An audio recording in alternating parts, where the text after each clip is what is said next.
લોકોની વેદનાને વાચા આપનારા આપ સૌ સાથીઓ સહકાર આપ્યો છે, આપો છો અને આપતા રહેશો એવો મને સંપૂર્ણ વિશ્વાસ છે।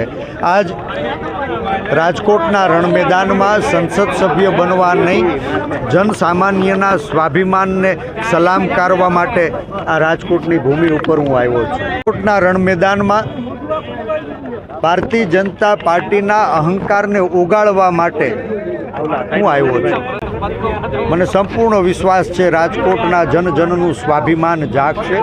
100 સમસ્યાઓથી પીડાતી ગુજરાતની પ્રજા આ રાજકોટના રણ મેદાનમાં એક મંચ ઉપર આવશે અને લોકોની સમસ્યાઓના નિવારણને બદલે લોકોને સમસ્યાઓમાં ધકેલનારી આ ભારતીય જનતા પાર્ટીની સરકારને સબક શીખવાડવા આખું રાજકોટ એક થઈને મતદાન કરશે।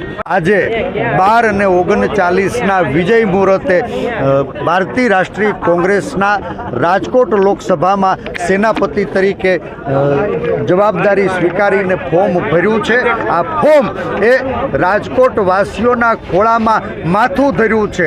મને સંપૂર્ણ વિશ્વાસ છે કે રાજકોટનો જન એક સામાન્ય કાર્યકર્તા ઉપર ભરોસો મૂકશે। આ માથું તો રાજકોટના ખોળામાં મૂક્યું છે, એને લાગે કે પરેશ ધાનાણી અને કોંગ્રેસની વાતોમાં દમ છે, એના કાર્યક્રમોમાં દમ છે, તો આખું રાજકોટ મને આશીર્વાદ આપે અને લાગે કે ક્યાંય એની વાતોમાં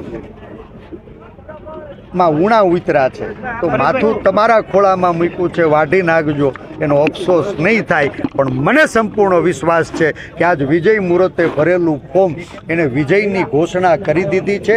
અહંકારને હરાવવાનો રાજકોટે સંકલ્પ લીધો છે। 7મી તારીખે મતની પેટીઓ ભરાવાની છે અને જ્યારે પરિણામ આવશે ત્યારે રાજકોટમાં પણ જનનો વિજય થશે, સ્વાભિમાનનો વિજય થશે।